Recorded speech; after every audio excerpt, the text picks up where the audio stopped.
அனைவருக்கும் வணக்கம். தெய்வீக பலன்கள் சேனல் சார்பாக தங்களை அன்புடன் வரவேற்கிறோம். இன்று நம் காணொளியில் காண விரும்புவது கார்த்திகை மாதம் தேய்பிறை பஞ்சமி சிறப்புகளை பற்றி இந்த காணொளியில் பார்க்கலாம். வாருங்கள் காணொளிக்கு செல்லலாம். மறக்காமல் ஒரு சப்ஸ்கிரைப் செய்யவும். திதிகளில் 5வது திதியாக வரக்கூடிய பஞ்சமி திதி என்பது பரம்பொருள் வராகி அம்மனுக்கு உகந்த திதி என்று நம் அனைவருக்கும் தெரிந்த விஷயம்தான். இந்த கார்த்திகை மாதத்தில் தேய்பிறை பஞ்சமி என்பது குறிப்பாக மாபெரும் சிறப்பம்சத்தை கொண்டு வரக்கூடியது. பஞ்சமி திதி என்று நாம் வராகி அம்மனுக்கு முறையான தீபமேற்றி மற்றும் மந்திரத்தை கூறி வராகி அம்மனின் அருளை பரிபூர்ணமாக கிடைக்க நீங்கள் வழிபாடு செய்யலாம். மிக மிக அற்புதமான சக்தி வாய்ந்த தெய்வமாக திகழக்கூடியவர்தான் முக்கியமாக வராகி அம்மன். தெய்வங்களுள் ஒருவராக திகழ்பவள்தான் வராகி அம்மன். வராகி அம்மனை வழிபாடு செய்பவர்களுக்கு கண்டிப்பாக அவருடைய எதிரிகளின் தொல்லைகள் என்பது இருக்கவே இருக்காது என சொல்லப்படுகிறது. அவ்வளவு சிறப்பு வாய்ந்த வராகி அம்மனை பஞ்சமி திதியில் வழிபாடு செய்வது என்பது அதீத நன்மைகளை தரும். வள்ளம் தங்களுடைய இல்லத்தில் வராகி அம்மன் சிலையையோ படத்தையோ வைத்து வழிபாடு செய்பவர்களுக்கு இன்னும் கூடுதல் சிறப்பம்சம்.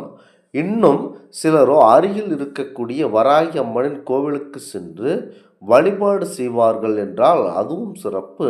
குறிப்பாக நல்ல முறையில் தீபம் ஏற்றி வழிபட்டால் அனைத்தும் வெற்றிகரமாக நடைபெறும். இன்று இரவு 9:41 வரை பஞ்சமி திதி என்பது இருக்கிறது.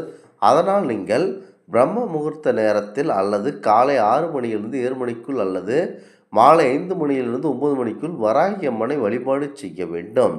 திருமணம் தடைபட்டு கொண்டிருக்கிறதா? குழந்தை பாக்கியம் இல்லாமல் தவிக்கிறீர்களா? பணம் இல்லாமல் வாடுகிறீர்களா? வீட்டில் சுப நிகழ்ச்சிகள் தடைபட்டு கொண்டிருக்கிறதா என்று நினைப்பவர்கள் வராகி அம்மனை விரலி மஞ்சள் மாலையை அணிவித்து வழிபாடு செய்ய வேண்டும். பணவசியம் ஏற்பட வேண்டும், பணத்தடை நீங்க வேண்டும் என்று நினைப்பவர்கள் கிராம்பு அல்லது ஏலக்காய் மாலையை வராகி அம்மனுக்கு அணிவித்து வழிபாடு செய்ய வேண்டும்.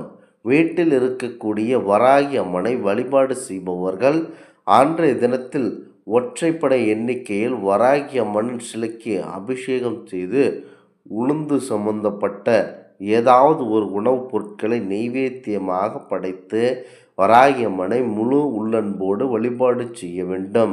தேங்காயில் தீபம் ஏற்றும் பழக்கம் இருப்பவர்கள் கண்டிப்பாக இந்த நாட்களில் பஞ்சமி திதியில் முக்கியத்துவம் வாய்ந்த நாளில் ஒரு தட்டில் பச்சை பயிரை பரப்பி அதற்கு மேல் தேங்காயை வைத்து தேங்காய் தீபம் ஏற்றுவது சிறப்பம்சமாகும்.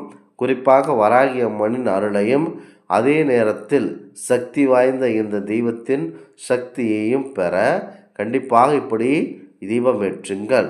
தீபமேற்றி முடித்த பிறகு வராகி அம்மனின் இந்த மந்திரத்தை குறிப்பாக 33 முறை உச்சரிக்க வேண்டும்.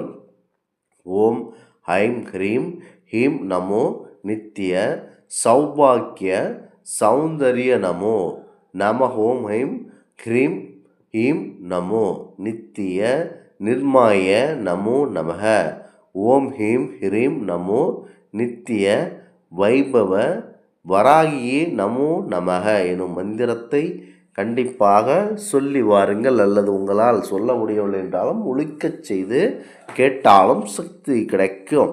உக்கிர தெய்வங்களில் ஒருவராக திகழக்கூடிய வராகி அம்மனை பஞ்சமி திதி என்று நீங்கள் இந்த முறையில் வழிபாடு செய்பவர்களுக்கு வராகி அம்மனின் அருள் பரிபூரணமாக கிடைப்பதோடு நினைத்த காரியம் அனைத்தும் நிறைவேறும் எனும் கண்டிப்பாக அனைத்து விதமான செல்வத்திற்கும் மற்றும் அதிபதியாகக்கூடிய அற்புதமான தெய்வம்தான் வராகி அம்மன்.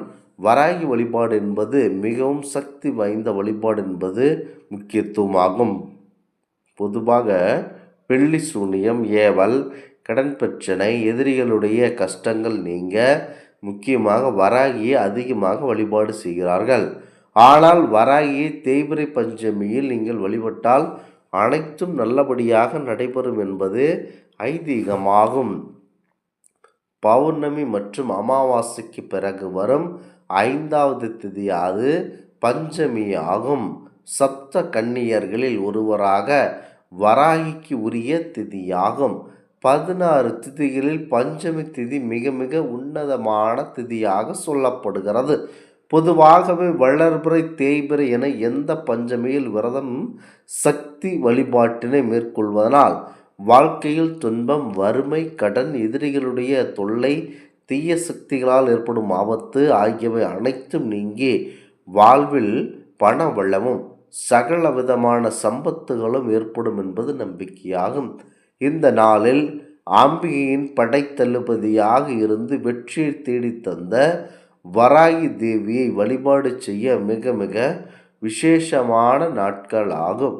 பொதுவாகவே பஞ்சமி திதியில் வராகி அம்மனுக்கு கோவில் சென்று வாழை இலையில் அரிசி பறைப்பு, தேங்காயை உடைத்து 2 மூடிகளில் நெய் விட்டு பஞ்சுத்திரியிற்று விளக்கேற்றி வெள்ளி மஞ்சளில் மாலை கட்டி வராகி அம்மனுக்கு அணிவித்தால் வாழ்வில் நம்மை பாடாய்ப்படுத்தும் துன்பங்கள், கஷ்டங்கள் அனைத்தும் கண்டிப்பாக காணாமல் போகும் என்பது நம்பிக்கையாகும்.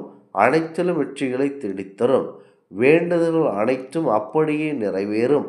வராகியிடம் கேட்ட வரங்கள் அனைத்தும் கண்டிப்பாக கிடைக்கும் என்பது நம்பிக்கை.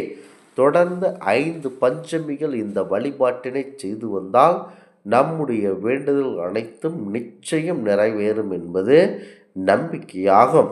மற்ற மாதங்களில் வரும் பஞ்சமியை விட கார்த்திகையில் வரும் பஞ்சமி மிக மிக விசேஷமானதாகும்.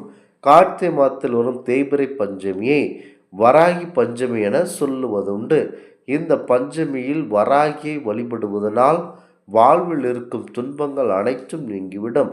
இந்த ஆண்டு குறிப்பாக கார்த்திகை மாதத்தில் வரக்கூடிய இந்த தேய்பிறையில் வரக்கூடிய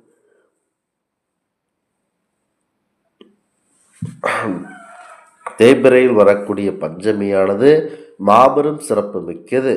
இந்த நாள் ஒரு குறிப்பிட்ட வழிபாட்டினை செய்வதனால் மகாலட்சுமியின் அருளாலும் வராகியின் அருளாலும் வீட்டில் உள்ள கஷ்டங்கள் அனைத்தும் காணாமல் போகும்.